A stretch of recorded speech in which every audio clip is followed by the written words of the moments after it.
Welcome to Bite at a Time Books, where we read you your favorite classics one bite at a time. My name is Bree Carlile, and I love to read, and wanted to share my passion with listeners like you. Be sure to follow the show on your favorite podcast platforms so you get all the new episodes. Or you can follow the show on YouTube, where we have playlists for all the stories.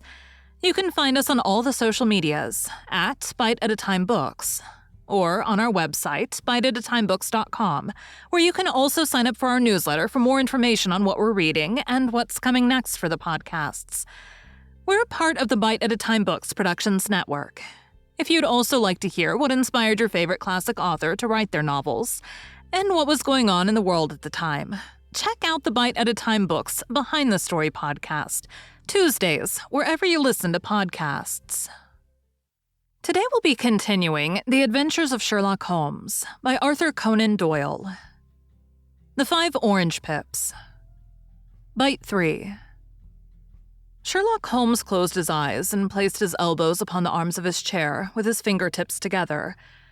The ideal reasoner, he remarked, would, when he had once been shown a single fact in all its bearings, deduce from it not only all the chain of events which led up to it, but also all the results which would follow from it. As Cuvier could correctly describe a whole animal by the contemplation of a single bone, so the observer, who has thoroughly understood one link in a series of incidents, should be able to accurately state all the other ones, both before and after. We have not yet grasped the results which the reason alone can attain to. Problems may be solved in the study, which have baffled all those who have sought a solution by the aid of their senses. To carry the art, however, to its highest pitch, it is necessary that the reasoner should be able to utilize all the facts which have come to his knowledge. And this in itself implies, as you will readily see, a possession of all knowledge, which, even in these days of free education and encyclopedias, is a somewhat rare accomplishment. It is not so impossible, however, that a man should possess all knowledge which is likely to be useful to him in his work, and this I have endeavored in my case to do.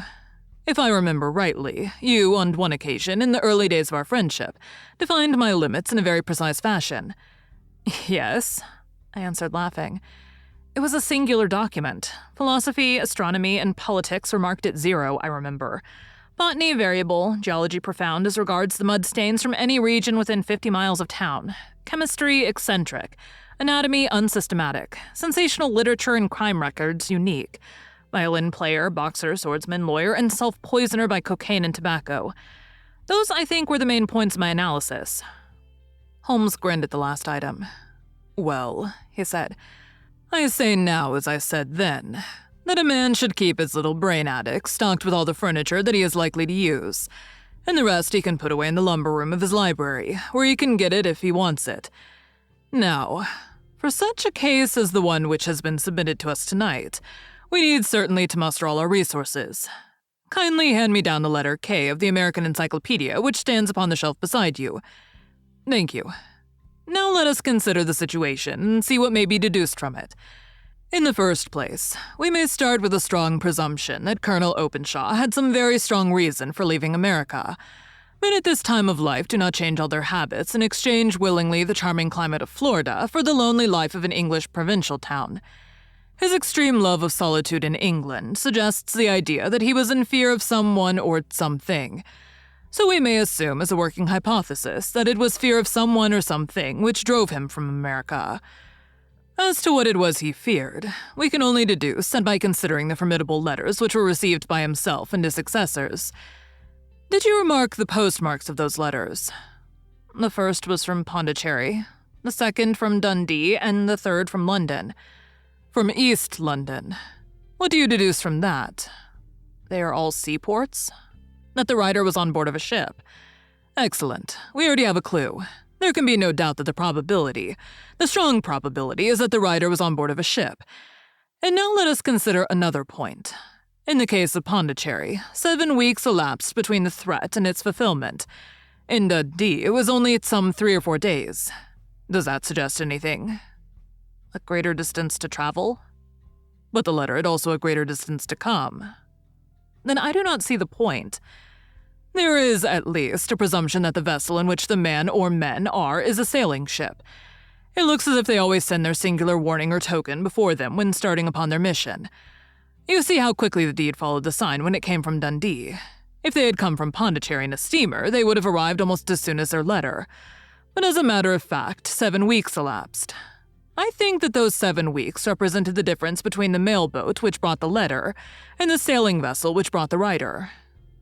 It is possible. More than that, it is probable. And now you see the deadly urgency of this new case and why I urged young Openshaw to caution. The blow has always fallen at the end of the time when it would take the senders to travel the distance. But this one comes from London, and therefore we cannot count upon delay. Good God, I cried. What can it mean, this relentless persecution? The papers which Openshaw carried are obviously of vital importance to the person or persons in the sailing ship. I think that it is quite clear that there must be more than one of them. A single man could not have carried out 2 deaths in such a way as to deceive a coroner's jury. There must have been several in it, and they must have been men of resource and determination. Their papers they mean to have, be the holder of them who it may. In this way, you see KKK ceases to be the initials of an individual and becomes the badge of a society. But of what society? Have you never, said Sherlock Holmes, bending forward and sinking his voice, have you never heard of the Ku Klux Klan? I never have. Holmes turned over the leaves of the book upon his knee. Here it is, said he presently. Ku Klux Klan, a name derived from the fanciful resemblance to the sound produced by cocking a rifle. This terrible secret society was formed by some ex-Confederate soldiers in the southern states after the Civil War, and it rapidly formed local branches in different parts of the country, notably in Tennessee, Louisiana, the Carolinas, Georgia, and Florida. Its power was used for political purposes, principally for the terrorizing of the Negro voters and the murdering and driving from the country of those who were opposed to its views. Its outrages were usually preceded by a warning sent to the marked man in some fantastic but generally recognized shape. A sprig of oak leaves in some parts, melon seeds or orange pips in others. On receiving this, the victim might either openly abjure his former ways, or might fly from the country. If he braved the matter out, death would unfailingly come upon him, and usually in some strange and unforeseen manner. So perfect was the organization of the society, and so systematic its methods, that there is hardly a case upon record where any man succeeded in braving it with impunity, or in which any of its outrages were traced home to the perpetrators. For some years, the organization flourished in spite of the efforts of the United States government and of the better classes of the community in the South. Eventually, in the year 1869, the movement rather suddenly collapsed, although there have been sporadic outbreaks of the same sort since that date. You will observe, said Holmes, laying down the volume, that the sudden breaking up of the society was coincident with the disappearance of Openshaw from America with their papers. It may well have been cause and effect. It is no wonder that he and his family have some of the more implacable spirits upon their track. You can understand that this register and diary may implicate some of the first men in the South, and that there may be many who will not sleep easy at night until it is recovered. Then the page we have seen is such as we might expect. It ran, if I remember right, sent the pips to A, B, and C.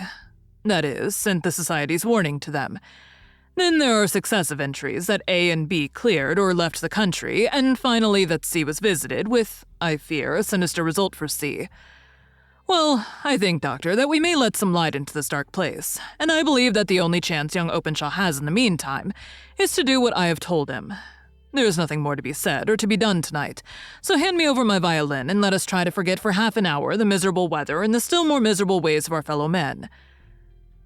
It had cleared in the morning, and the sun was shining with a subdued brightness through the dim veil which hangs over the great city. Sherlock Holmes was already at breakfast when I came down. You will excuse me for not waiting for you, said he. I have, I foresee, a very busy day before me in looking into this case of young Openshaw's. What steps will you take? I asked. It will very much depend upon the results of my first inquiries. I may have to go down to Horsham after all. You will not go there first? No, I shall commence with the city. Just ring the bell and the maid will bring up your coffee. As I waited, I lifted the unopened newspaper from the table and glanced my eye over it. It rested upon a heading which sent a chill to my heart.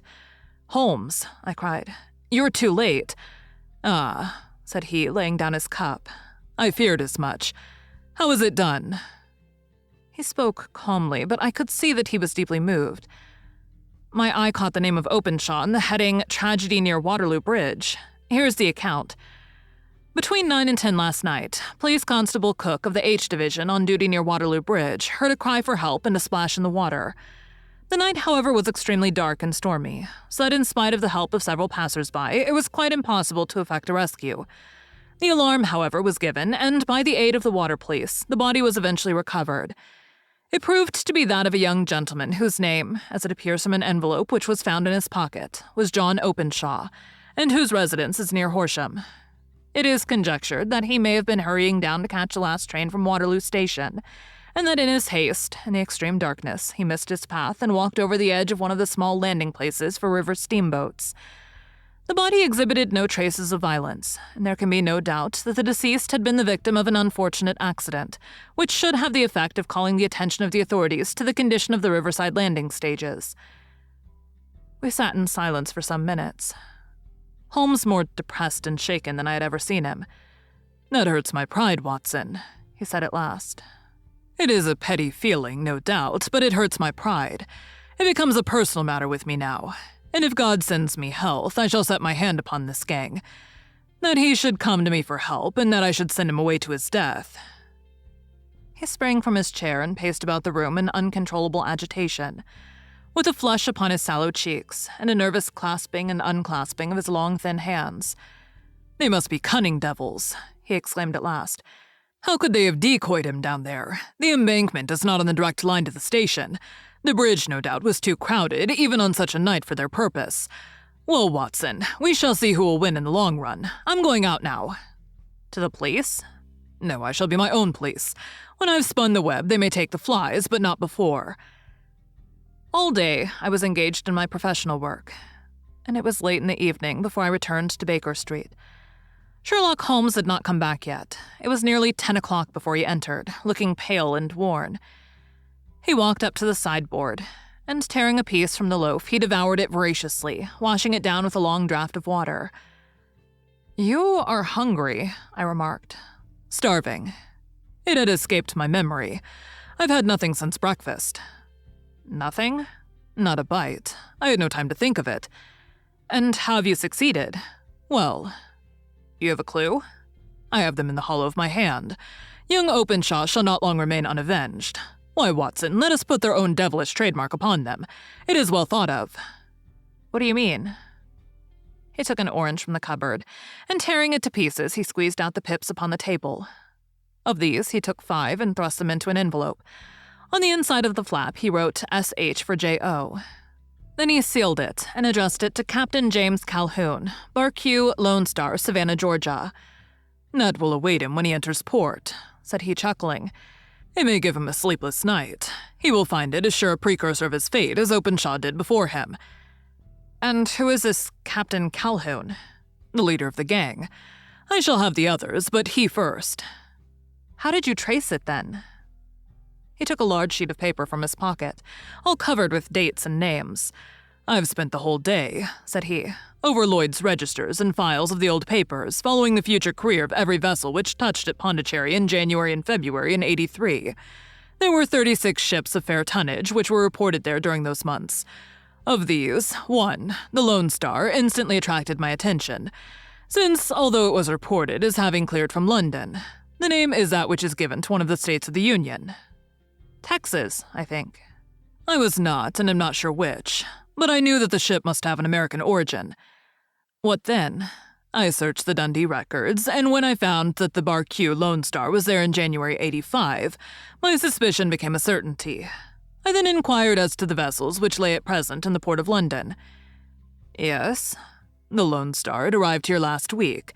I went down to the Albert Dock and found that she had been taken down the river by the early tide this morning, homeward bound to Savannah. I wired to Gravesend and learned that she had passed some time ago, and as the wind is easterly, I have no doubt that she's now past the Goodwins and not very far from the Isle of Wight. What will you do then? Oh, I have my hand upon him.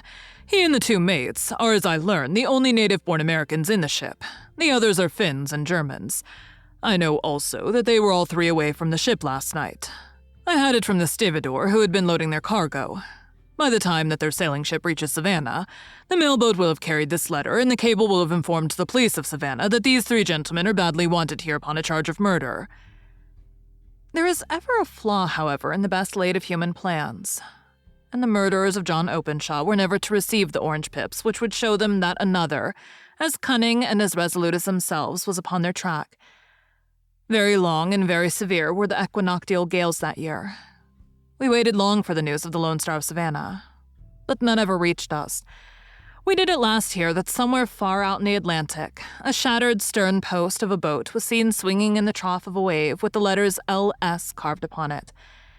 And that is all which we shall ever know of the fate of the Lone Star.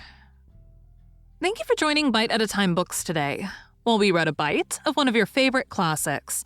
Again, my name is Bree Carlile, and I hope you come back tomorrow for the next bite of the adventures of Sherlock Holmes.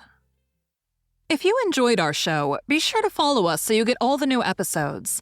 We would also love for you to drop us a rating on your favorite podcast platform. You can catch us on all the social medias at Bite at a Time Books, or check out our website, biteatatimebooks.com, where you can sign up for our newsletter. Our show is part of the Bite at a Time Books Productions Network. If you would also like to hear about the authors who write the books we read on the show, check out the Bite at a Time Books Behind the Story podcast, wherever you listen to podcasts, or on biteatatimebooksbehindthestory.com.